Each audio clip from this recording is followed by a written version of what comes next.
हाँ, तो भगवत गीता को 3 भागों में विभाजित किया गया है। पहले 6 चैप्टर, बीच के 6 चैप्टर और आखिरी 6 चैप्टर, 1 से 6, 7 से 12, 13 से 18। पहले 6 चैप्टर है जो कर्म योग है, लास्ट 6 चैप्टर है जो ज्ञान योग है, और बीच के 6 चैप्टर है जो भक्ति योग है। इसीलिए इस प्रकार से बेसिकली भगवत गीता, तो पहले हमें कर्म करने की कला श्री कृष्ण के लिए भौतिक जगत में रहते हुए, सो बेसिकली अंग्रेजी में लिखते हैं work for Krishna while being in the material world. So learn to work for Krishna while being in the material world, तो अंग्रेजी में अच्छा बन जाता है। हिंदी में कर्म करने की कला श्री कृष्ण के लिए भौतिक जगत में रहते हुए। तो जो बीच के 7 अध्याय है भगवान को एक्सक्लूसिवली ग्लोरीफाई करते हैं। तो मतलब एक्सक्लूसिवली मतलब क्या बोलेंगे, भगवान को ही ग्लोरीफाई करते हैं। और पहले 6 चैप्टर में कर्म करने की बात है, और लास्ट 6 चैप्टर में ज्ञान, भौतिक जगत कैसे है, क्या है, 3 गुणों से बना हुआ है, तो सब चीजों के बारे में बताई गई है। तो पहला श्लोक है, तो धृतराष्ट्र उवाच, तो आज का हमारा टॉपिक है धृतराष्ट्र का प्रश्न और दुर्योधन की कूटनीति या राजनीति, जो भी बोलो, डिप्लोमेसी मतलब राजनीति होती है। धृतराष्ट्र उवाच धर्मक्षेत्रे कुरुक्षेत्रे समवेतायुत्सवा मामकः पांडवाश्चैव किम अकुर्वत संजय। तो यहाँ पर बहुत ही धृतराष्ट्र ने एक प्रश्न पूछा है संजय को। तो संजय कैसे देख रहे हैं, संजय को अपने गुरु वेद व्यास का आशीर्वाद है, ताकि वो जो महाभारत में युद्ध में जो भी होने वाला है वो सब कुछ देख सके। उनका आशीर्वाद लेते हुए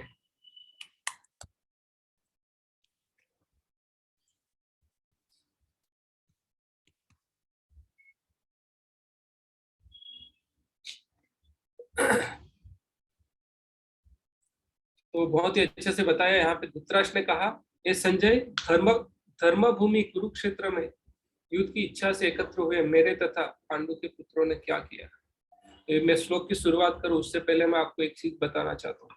सबको लगता है पहले अध्याय में क्या है, पहले अध्याय तो कुछ लोग बोलते हैं अर्जुन, कुछ लोगों ने उनको जैसे रा, रामानुजाचार्य श्री संप्रदाय वालों ने उसको अर्जुन विषाद योग के नाम से अनुवाद किया है। प्रभुपाद ने उसको उसका टाइटल दिया है, और प्रभुपाद जी ने टाइटल दिया है युद्ध भूमि का सैन्य निरीक्षण, ऐसा करके हिंदी में क्या है, जैसे ऑब्जर्विंग द बैटलफील्ड, तो युद्ध भूमि का निरीक्षण करके उन्होंने अनुवाद टाइटल दिया है। तो बहुत ही ये इम्पोर्टेंट है पहला अध्याय। तो पहले अध्याय को हम डिवाइड करेंगे। पहला जो धृतराष्ट्र का प्रश्न है, फिर दुर्योधन की राजनीति आती है, फिर शंख बजता है श्लोक नंबर 12 से लेके श्लोक नंबर 19 तक। फिर थोड़े श्लोक में जो अर्जुन आर्मी को देखता है, फिर अर्जुन विषाद योग आता है। तो जो अर्जुन विषाद योग आता है बहुत महत्वपूर्ण है।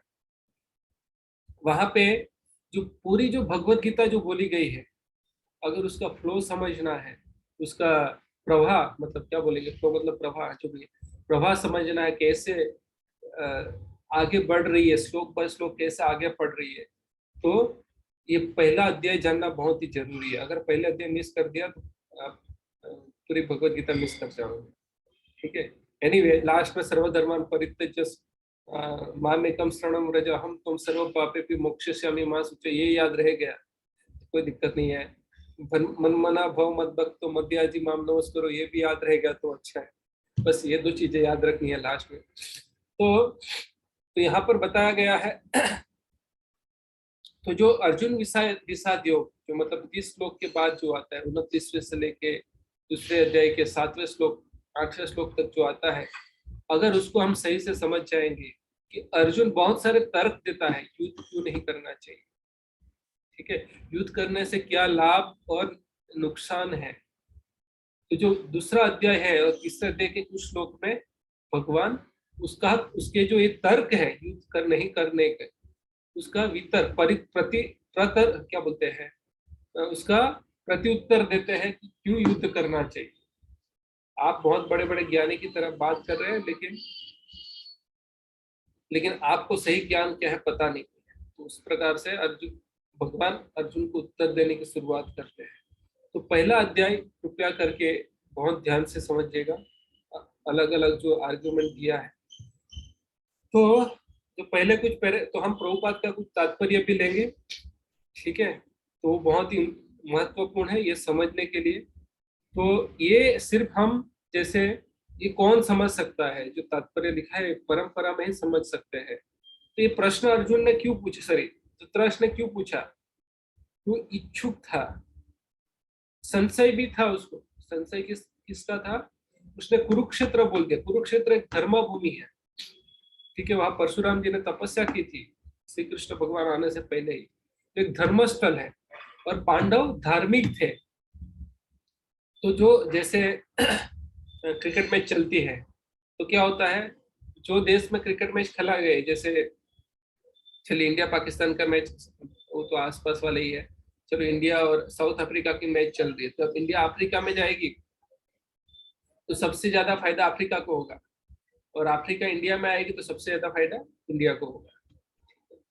तो जिस प्रकार का आपका स्वभाव है, और वो प्रकार की जमीन में अगर हम हमारा कार्य करते हैं तो हमें बहुत ज्यादा फायदा कारक होता है। तो धृतराष्ट्र को जब कुरुक्षेत्र में ये युद्ध होने वाला है, उसको जब वो बात उसको पता थी, उसको पता था कि कुरुक्षेत्र कोई साधारण स्थल नहीं है, कुरुक्षेत्र एक धर्म स्थल है, ठीक है। और पांडव बचपन से ही धर्म के पद पर अनुगमन करने वाले लोग हैं। तो ये भूमि पांडवों को जरूर मदद करेगी। धृतराष्ट्र का ये संशय तो भयभीत था ये धृतराष्ट्र, लेकिन फिर भी उसको एक आशा थी, इतनी बड़ी सेना है, ये प्रश्न क्यों किया। और वहां पे बहुत सारी चीज आती है, मामकः पांडवाश्चैव। तो जब हम मेरा और तेरे में फंस जाते तभी सारे प्रॉब्लम एक शुरू होते हैं। तो यहाँ पर बहुत ही अच्छे से शिला प्रभुपाद समझा रहे हैं तात्पर्य में। आप देखिए, धर्म शब्द सार्थक है क्योंकि कुरुक्षेत्र के युद्ध स्थल में अर्जुन के पक्ष में सिर्फ भगवान स्वयं उपस्थित थे। तो एक उसको धर्म क्षेत्र भी बोलना एक उचित था, कि भगवान स्वयं, धर्मो तो साक्षात भगवत प्रणीत, कृष्णस्तु भगवान स्वयं, कृष्ण स्वयं भगवान है। और बोलते हैं जो भगवान बोलते हैं वही धर्म कहलाता। तो जहां पर भगवान है वो तो धर्म कहलाएगा ही, वो धर्म स्थल ही कहलाएगा।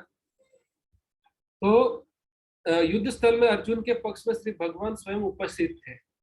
तो कौरवों का पिता धृतराष्ट्र अपने पुत्रों की विजय की संभावना के विषय में अत्यधिक संशय था। तो ये जो संशय आया तो प्रभुपाद के तात्पर्य से लिया गया है, ठीक है।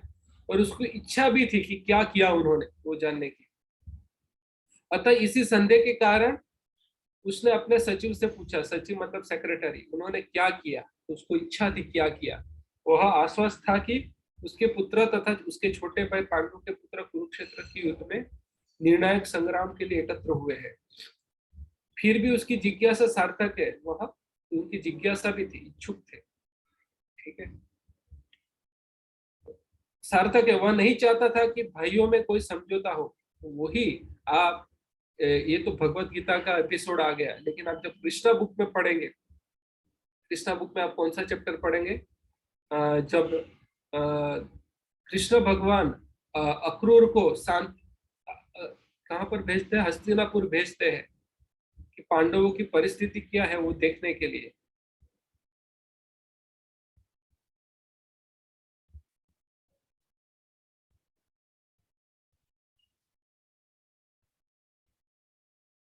एनीवे कृष्णा बुक में आता है, तो ये देखने की जरूरत नहीं है। हाँ, तो ये देखने के लिए उनको भेजते हैं अक्रूर को। तब अक्रूर ने सारी स्थिति का अवलोकन किया, और लास्ट में जाते जाते उनको पता लगा, कुंती महारानी भी अक्रूर के सामने रो पड़ी थी। तो जब अक्रूर जब वापस द्वारका जा रहे थे, उस वक्त धृतराष्ट्र मिले, कृष्णा बुक में अच्छे से आता है, श्रीमद भागवतम के 10वें स्कंद में। तो धृतराष्ट्र ने, सॉरी अक्रूर ने धृतराष्ट्र को वार्निंग दी।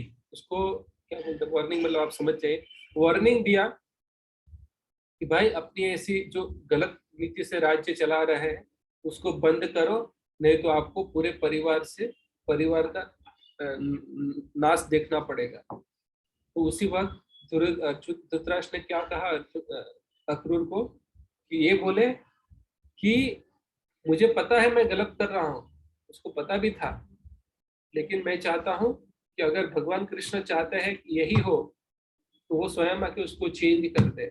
मैं चाहता हूँ भगवान ही उसको चेंज करे, तो मैं अभी जो इस हिसाब से राज्य चल रहा है उसके हिसाब से चलाने दूंगा। तो अक्रूर ने उसको क्या बोलते हैं वार्निंग दिया, फिर भी धृतराष्ट्र नहीं मान। ओके, तो इसीलिए यहाँ पर ये जो लिखा है कि वह नहीं चाहता था कि भाइयों के कोई समझौता हो। मतलब कभी कभी हमारे साथ क्या होता है, बहुत ही हमें पता है गलत कर रहे, लेकिन फिर भी हम अटैचमेंट नहीं छोड़ पाते। आपने अनुभव किया होगा। और वही प्रश्न अर्जुन भगवान कृष्ण को भगवत गीता में करते हैं, तीसरे अध्याय के 36वें श्लोक में। वो पाप के बारे में, इच्छा के बारे में नहीं है, बट उसको भी आप यहाँ पे लागू कर सकते हैं। अथ केन प्रयुक्तम पापम चरति पुरुषः अनिच्छनि वसमि वास्ते बलादेव नियुज्यते। ऐसा कौन सा शक्ति है, ऐसी कौन सी शक्ति है उसकी वजह से मैं पाप नहीं करना चाहता हूँ, फिर भी मैं पाप कर बैठता हूँ। वो प्रश्न करते हैं। तो कभी कभी हमें सही क्या है गलत क्या है वो पता होता है, फिर भी हमारा ईगो इतना हाई होता है। ईगो मतलब अहंकार इतना आता है, गलत जो फॉल्स ईगो, गलत अहंकार जो है इतना हाई होता है, इतना हाई होता है, इतनी उच्च उच्च इतना ऊंचा होता है कि हम फिर भी हम स्वीकार नहीं कर पाते पता होने के बावजूद भी। तो धृतराष्ट्र को कहीं ना कहीं से पता था। आप ये श्रीमद् भागवतम का 10वां स्कंद पढ़ेंगे और ये भगवद गीता का पहला पढ़ेंगे तो आपको कहीं ना कहीं से पता लग ही जाएगा कि धृतराष्ट्र को पता था, फिर भी वो कहीं ना कहीं से उसको अपने पुत्र के अटैचमेंट नहीं छोड़ पाया था। उसकी वजह से वो चाहता था कि अपने पुत्र कोई समझौता नहीं करना चाहता था, भाई हाँ युद्ध होने दो, अपने पुत्र जीते तो अच्छा है। तो वह नहीं चाहता था कि भाइयों में कोई समझौता हो, अतः वह युद्ध भूमि में अपने पुत्रों की नियति के विषय में आश्वस्त होना चाह रहा था। ठीक है, भाग्य और भावी के बारे में आश्वस्त, उनको एक आश्वासन चाहिए था, आश्वस्त होना चाहता था वो। ठीक है, तो धृतराष्ट्र का मनोभाव था। अभी आपको लगता है अरे ये तो कमेंट्री ऐसे कैसे लिख दी, तो कमेंट्री लिखने के लिए पूरा महाभारत भी पता होना चाहिए, क्या क्या हुआ, किस कृष्ण ने एक बार स्वयं शांति दूत बन के गए, फिर अक्रूर भी गया, फिर भी, तो उससे पता लगता है उसकी मनोभावना। ठीक है, क्योंकि इस विषय में इस युद्ध को कुरुक्षेत्र में लड़ा जाना था, जिसका उल्लेख वेदों में स्वर्ग के निवासियों के लिए भी तीर्थ स्थल के रूप में हुआ है। अतः धृतराष्ट्र अत्यंत भयभीत था कि इस पवित्र स्थल का युद्ध के परिणाम पर जाने कैसा प्रभाव पड़ेगा। उसको पता था उनके पुत्रों ने बहुत सारी कूटनीतियां की है, पांडवों को लाक्षेत्रों में जला के नष्ट करने की कोशिश की है। बचपन में ही भीम को जहर पिलाते थे, पांडवों को मारने की कोशिश करते हैं। वो कब आएगा, आप 10वें स्कंद पढ़ेंगे श्रीमद् भागवतम में। तो कुंती माता अक्रूर को बताती है, जब कुंती माता वसुदेव को मिलते तब भी बताते हैं, कृष्ण भगवान को भी बताती है कि किस किस प्रकार से अब उनके पुत्रों को मारने की कोशिश की गई है। तो वहां पे बताया गया है। ठीक है, तो कहीं ना कहीं धृतराष्ट्र को पता ही था, कहीं ना कहीं नहीं सचमुच पता था कि उनके पुत्र धर्म के रास्ते पर नहीं चल रहा है। ठीक है, वो बहुत ही इंपॉर्टेंट है। तो इसीलिए उसको डर था, जो कुरुक्षेत्र स्वर्ग के निवासियों के लिए भी एक तीर्थ स्थल है, उसका क्या बोलते हैं पॉजिटिव प्रभाव पांडवों के ऊपर जरूर पड़ेगा। तो उसे भली भांति ज्ञात था कि इसका प्रभाव अर्जुन तथा पांडवों के अन्य पुत्रों पर अत्यंत अनुकूल पड़ेगा, क्योंकि स्वभाव से वे पुण्यात्मा थे। संजय श्री व्यास का शिष्य था, अतः उनकी कृपा से संजय धृतराष्ट्र ने उससे युद्ध स्थल की स्थिति के विषय में पूछा। ठीक है, तो पांडव तथा धृतराष्ट्र के पुत्र दोनों ही एक ही वंश से संबंधित थे, दोनों कुरु वंश से थे।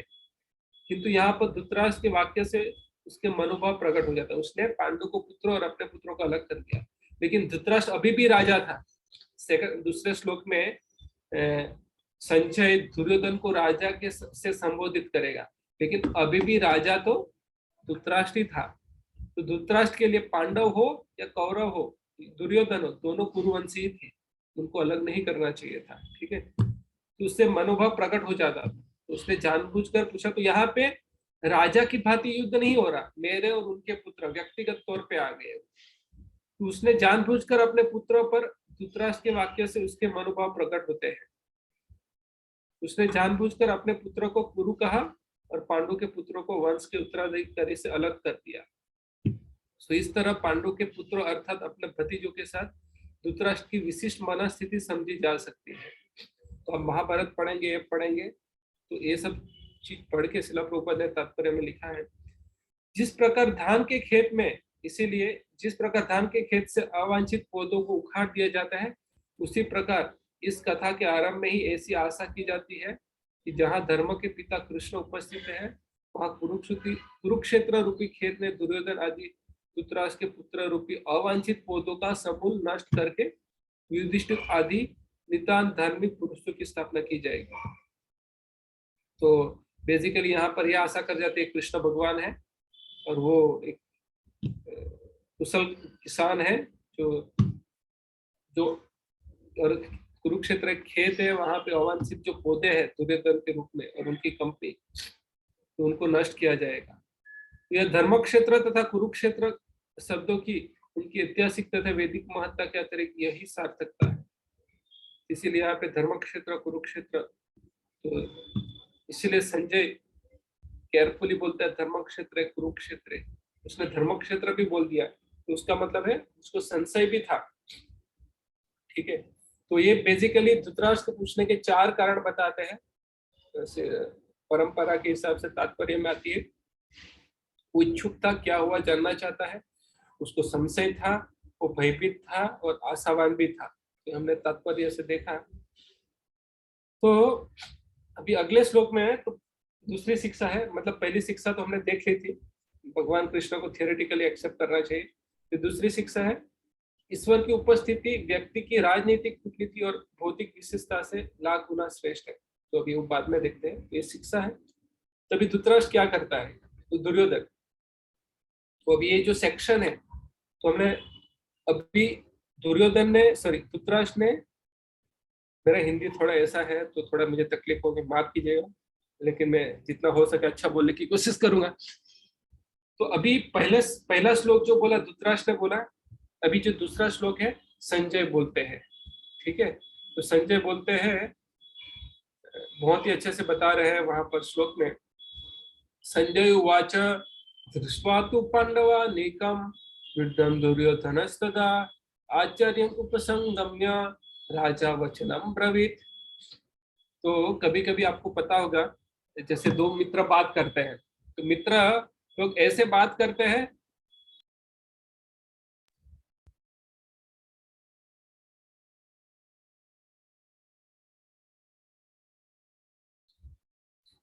तो मित्र लोग ऐसे बात करते हैं, तीसरा व्यक्ति प्रेजेंट होगा तो उसको पता नहीं लगता, लेकिन एक दूसरे को ताने मारते हैं या डायलॉग मारते हैं, तीसरे व्यक्ति को पता नहीं लगता। तो संजय एक राजनीतिज्ञ है, बहुत ही, और सेक्रेटरी है। आप सोचिए धृतराष्ट्र का सेक्रेटरी था और धृतराष्ट्र कुरुवंश का राजा था, उसका सेक्रेटरी और राजा अंधा है और उसका सेक्रेटरी कितना पावरफुल होगा सोचिए। ठीक है, तो धृतराष्ट्र बोल रहे हैं दृष्टवा टू पांडवीनाकम, संजय ने कहा, हे राजन, पांडु पुत्रों द्वारा सेना की व्यूहरचना देखकर, यहाँ पे देखो राजा दुर्योधन ने को राजा बोला गया है, देखकर राजा दुर्योधन अपने गुरु के पास गया और उसने ये शब्द कहे। उसका भी बहुत बड़ा मीनिंग है कि भाई हे हे राजन, तो यहाँ पे संजय पहले धृतराष्ट्र को बोल रहा है, पांडु पुत्रों द्वारा सेना की व्यूहरचना देखकर राजा दुर्योधन अपने गुरु के पास गया और उसने ये शब्द कहे। तो अभी उसने, संजय ने ये क्यों नहीं कहा कि भाई कौरव की व्यूहरचना देखकर युधिष्ठिर महाराज अपने सेनापति धृष्टद्युम्न के पास गए और भगवान कृष्ण के से राय लेने के लिए गए, ये क्यों नहीं कहा? उसने दुर्योधन के बारे में ही क्यों कहा? कि स्थिति स्पष्ट करना चाहते हैं। तो देखिए धृतराष्ट्र जन्म से ही अंधा था, तो दुर्भाग्यवश वह आध्यात्मिक दृष्टि से भी वंचित था। वह यही भी जानता था कि उसी के समान उसके पुत्र भी धर्म के मामले में अंधे हैं और उसके विश्वास था कि वे पांडवों के साथ कभी नहीं समझौता कर पाएंगे, क्योंकि पांचों पांडव जन्म से ही पवित्र थे। तो धृतराष्ट्र को ये भी पता था। ये कहाँ कैसे पता लगा हमें? श्रीमद् भागवतम में आता है, महाभारत में आता है, ठीक है। फिर भी उसे तीर्थ स्थल के प्रभाव के विषय में संदेह था, इसीलिए संजय युद्ध भूमि की स्थिति के विषय में उसके प्रश्न के मंतव्यों को समझ गया। संजय भी समझ गए प्रश्न क्यों कर रहे हैं। कभी कभी हमें कोई प्रश्न करता है तो समझना चाहिए, वो जिज्ञासा के लिए कर रहे हैं, हमें चैलेंज करने के लिए कर रहा है, इसके लिए कर रहे हैं, हमें पता लगना चाहिए। तो संजय मूर्ख नहीं था, संजय बहुत बुद्धिमान था। अतः वह निराश राजा को प्रोत्साहित करना चाहता था। उसने उसे विश्वास दिलाया कि उसके पुत्र पवित्र स्थान के प्रभाव में आकर किसी भी प्रकार का समझौता करने नहीं जा रहे। तो उसने राजा को बताया कि उसका पुत्र दुर्योधन पांडवों की सेना को देखकर तुरंत अपने सेनापति द्रोणाचार्य को वास्तविक स्थिति से अवगत करने गया। यद्यपि दुर्योधन को राजा कहकर संबोधित किया गया है, तो भी स्थिति की गंभीरता के कारण उसे सेनापति के पास जाना पड़ा। तो उन्होंने व्यूह रचना देखी थी, किसकी? पांडव की व्यूह रचना देखी। तो दुर्योधन को तुरंत अंदर से वो हुआ, अरे, इसीलिए आगे के देखिए स्टेटमेंट, दुर्योधन के जो स्टेटमेंट आएंगे वो देखिएगा कैसे स्टेटमेंट बोलता है वो, वाक्य किस प्रकार के वाक्यों बोलते हैं वो जानना जरूरी है। अतः दुर्योधन राजनीतिज्ञ बनने के लिए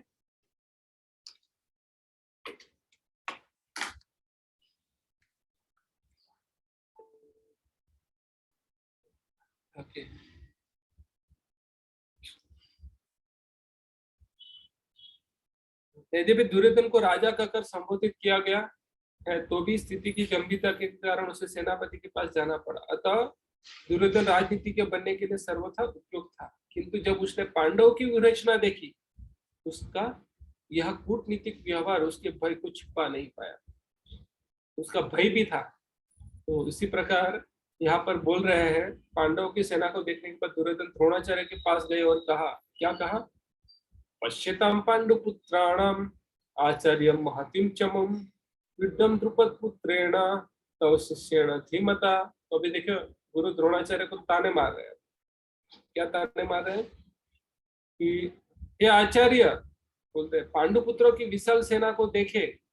मतलब दुर्योधन अभी गुरु द्रोण के पास गए और बोले, हे आचार्य, पांडुपुत्र की विशाल सेना को देखे, जिसे आपके बुद्धिमान शिष्य द्रुपद के पुत्र ने इतने कौशल्य से व्यवस्थित किया है। अभी द्रुपद का नाम लेने की क्या जरूरत थी? इधर द्रुपद के पुत्र कहने की क्या जरूरत थी? सीधा धृष्टद्युम्न बोल सकते थे, द्रुपद पुत्रेण तव शिष्येण धीमता। तो ये भी जानना जरूरी है।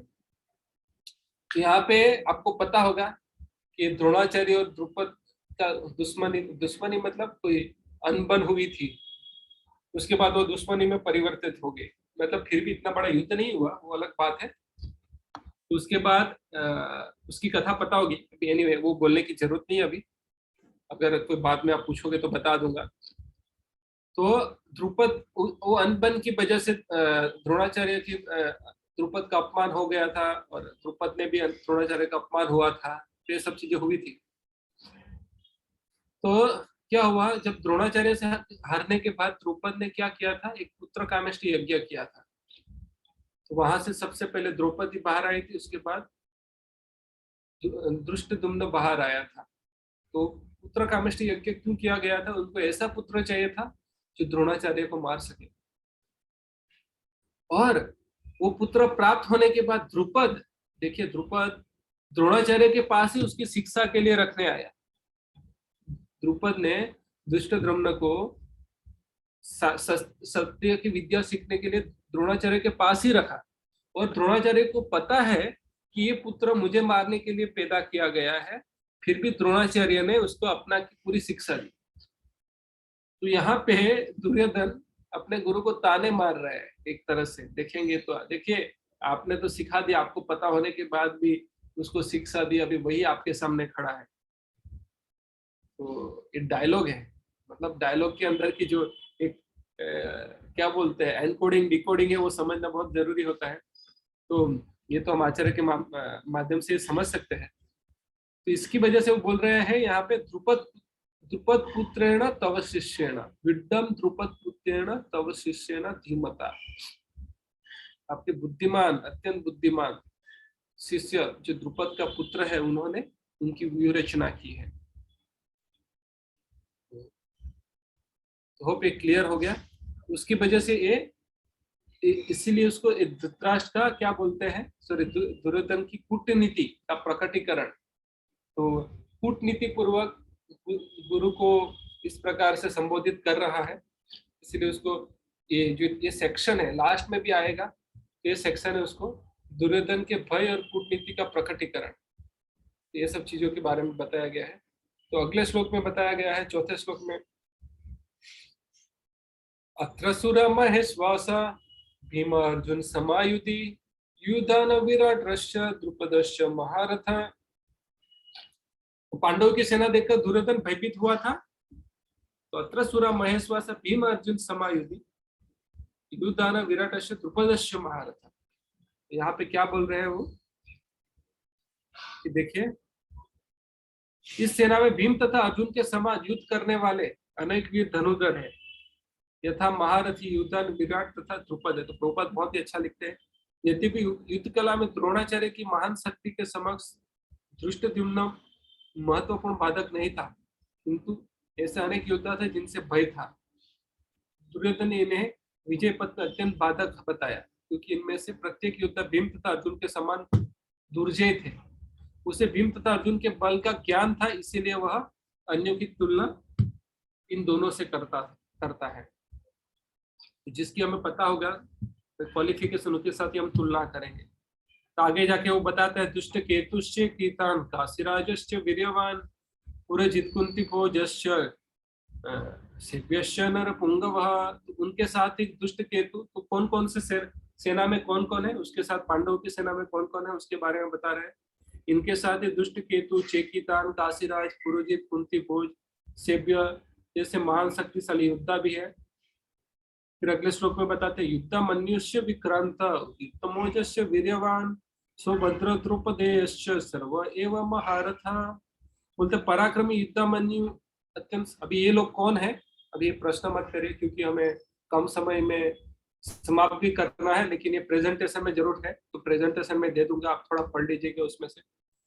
मेरा यहाँ पे मेरा उद्देश्य है ये भगवत गीता सीरीज में श्लोकों का श्लोक और चैप्टर का कनेक्शन बताना, वो मेरा उद्देश्य है। तो मुझे जो जरूर लगेगा वो मैं बता दूंगा, लेकिन उसका एक अलग स्टडी भी कर सकते हैं, एक एक घंटे का 100 दिन का भी कर सकते हैं पूरा, तो अच्छे से कर पाएंगे, वो भी अलग है। तो पराक्रमी युद्धामन्यु अत्यंत शक्तिशाली उत्तमोज सुभद्र का पुत्र तथा द्रौपदी के पुत्र, ये सभी महारथी थे। लेकिन अभी देखिए, पहले उन्होंने पांडु की सेना का वर्णन कर रहा, अभी दुर्योधन यहाँ पे बोल रहे हैं, अभी मैं अपनी सेना अस्माकं तु विशिष्टाये धान्यबोधादिजित्तमम्। तो अभी यहाँ पे हम बोल रहे हैं, बाद में मैं बोलेगा, देखिएगा। अस्माकं तु विशिष्टाये धान्यबोधादिजित्तमम्, अस्माकं मतलब हमारे, नायक मम सैन्यस्य संज्ञार्थं ब्रवीते। तो बोलते किंतु हे ब्राह्मण श्रेष्ठ, आपकी सूची के लिए मैं अपनी सेना के उन नायकों के विषय में बताना चाहूंगा जो मेरी सेना को संचालित करने में विशेष रूप से निपुण है। यहाँ पे हमारी सेना बोलने की जगह पे मेरी सेना बोल रहे हैं। ओके, तो अभी अपनी सेना का वर्णन कर रहे हैं। वो बोल रहे हैं, भवान भीष्मस्य कर्णस्य कृपस्य सिमितिञ्जयः अश्वत्थामा विकर्णस्य सोमदत्तिस्तेव च। तो मेरे सेना में स्वयं आप, भीष्म, कर्ण, कृपाचार्य, अश्वत्थामा, विकर्ण तथा सोमदत्त का पुत्र भूरिश्रवा आदि है, जो युद्ध में सदैव विजयी रहे। पर तात्पर्य में प्रभुपाद ने कौन किया है उसके बारे में लिखा है। अन्य फिर बोलते हैं अगले श्लोक में, अन्य, तो उसके अलावा भी बहुत सारे योद्धा है। अन्य च बहवः शूरा मदार्थे त्यक्त जीविता नाना शस्त्र प्रहरणा सर्वे युद्ध विशारदा। बोलते हैं ऐसे अन्य वीर भी है जो मेरे लिए अपना जीवन त्याग करने के लिए उद्धत है। वे विविध प्रकार के हथियारों से सुसज्जित है और युद्ध विद्या में निपुण है। उसने ये नहीं बोला कि हमारे राज्य के लिए, देश क्या बोलते हैं, धर्म के लिए शरीर त्यागेंगे, लेकिन यहाँ पे अभी भी बोल रहा है मेरे लिए शरीर त्यागेंगे। ठीक है, तो यहाँ पे प्रभुपाद अच्छे से लगते हैं, जहां तक अन्यों का यथा जयद्रथ कृतवर्मा तथा शल्य का संबंध है, वे सब दुर्योधन के लिए अपने प्राणों की आहुति देने के लिए तैयार थे। दूसरे शब्द में वह पूर्व निश्चित है कि वे पापी दुर्योधन के दल में सम्मिलित होने के कारण कुरुक्षेत्र के युद्ध में मारे जाएंगे। निसंदेह अपने मित्रों की संयुक्त शक्ति के कारण दुर्योधन अपनी विजय के प्रति आश्वस्त था। फिर आगे बोल रहे हैं, अभी देखिए, अभी एक और ताने मार रहे हैं अपने गुरु को। देखिए, गुरु को कम आंक लिया उन्होंने। अपर्याप्तम तदस्माकं बलं भीष्माभिरक्षितम् अपर्याप्तम तिदमे तेषां बलं भीमाभिरक्षितम। तो बोल रहे हैं हमारी शक्ति सारी अपरिमेय, अपरिमेय मतलब जिसकी कोई मापन नहीं किया जाता, हमारी शक्ति अपरिमेय है और हम सब पितामह द्वारा भली भांति संरक्षित है। अभी देखिए, बहुत युद्ध है और उसके सामने बोले कि उसके द्वारा हम सुरक्षित है। एक युद्ध हुआ था, आई थिंक उसमें था अलेक्जेंडर और अलेक्जेंडर का युद्ध, वो उसका शायद चंद्रगुप्त के साथ नहीं हुआ था, लेकिन कोई तो युद्ध हुआ था। उसमें एक तो कोई राजा था, पाकिस्तान की ओर था, लेकिन वो उस वक्त इंडिया कहलाता था। तो उसने समझौते के लिए मगध का एक राजा था धनानंद, उसको बुलाया था और उसको बुला के दूसरे राजा को भी बुलाया था। तो उसने दूसरे राजा की तारीफ कर दी। मैं एक उदाहरण दे रहा हूँ। तो जो मगध का जो राजा था वो क्षत्रियों को कभी मदद नहीं करना चाहता था, धनानंद। उसको बुरा लग गया, तो उसके अंदर घृणा आ गई और वो वहां जाके वापस आ गया। तो उस प्रकार वो जो क्षत्रिय राजा था उसके पास कोई क्या बोलते हैं, कोई सहायता नहीं रही। तो कभी कभी ऐसा होता है कि क्षत्रियों का अहंकार ऐसा होता है, जब तक वो भक्त नहीं है उसको थोड़ा भी बोलोगे तो वो लग जाता है। ठीक है, तो यहाँ पर क्या कर रहे हैं, हमारी शक्ति अपरिमेय है और हम सब पितामह भीष्म के द्वारा भली भांति संरक्षित है, जबकि पांडवों की शक्ति भीम द्वारा भली भांति संरक्षित होकर भी सीमित है। तो यहाँ पर दुर्योधन ने तुलनात्मक शक्ति का अनुमान प्रस्तुत किया। वह सोचता है कि अत्यंत अनुभवी सेनानायक भीष्म पितामह के द्वारा विशेष रूप से संरक्षित होने के कारण उसकी सशस्त्र सेनाओं की शक्ति अपरिमेय है। दूसरी ओर पांडवों की सेनाएं सीमित है, क्योंकि उनकी सुरक्षा एक है एक भीम द्वारा है जो इतना अनुभवी नहीं है। तो वो बता रहे हैं। अभी ये देखिए, ये श्लोक से दुर्योधन का पूरा जो अभी मैंने डिस्कस किया हुआ आएगा। अयनेषु च सर्वेषु यथा भागम अवस्थिता भीष्मम एवाभिरक्षन्तु भवन्तः सर्व एव ही। तो बता रहे, अतएव सेना व्यूह में अपने अपने मोर्चों पर खड़े रहकर आप सभी भीष्म पितामह को पूरी पूरी सहायता दे। तो ये तात्पर्य मैं पढ़ूंगा, ये बहुत इंपॉर्टेंट तात्पर्य है। तो जो मैंने बताया, नहीं तो आपको लगेगा मैंने कहाँ से बता दिया, तो मैंने यहाँ से बताया था। मैं अपना कुछ भूलने की कोशिश नहीं कर रहा हूँ, हो सके इतना जो हमारे आचार्यों ने समझाया वही बोलने की कोशिश कर रहा हूँ। देखिए, भीष्म पितामह के शौर्य की प्रशंसा करने के बाद दुर्योधन ने सोचा कि कहीं अन्य योद्धाओं यह ना समझ ले कि उन्हें कम महत्व दिया जा रहा है। दुर्योधन को यह भी पता था, मैं किसी एक योद्धा की तारीफ करूंगा तो दूसरा योद्धा को लग सकता है कि भाई हमारी कोई वैल्यू नहीं है। तथा दुर्योधन ने अपने सहज कूटनीतिक ढंग से स्थिति संभालने के उद्देश्य से उपयुक्त शब्द कहे। उसने बलपूर्वक कहा कि भीष्मदेव निरसंदेह महानतम योद्धा है, किंतु अब वे वृद्ध हो चुके हैं, अतः प्रत्येक सैनिक को चाहिए कि चारों ओर से उनकी रक्षा का विशेष ध्यान रखे।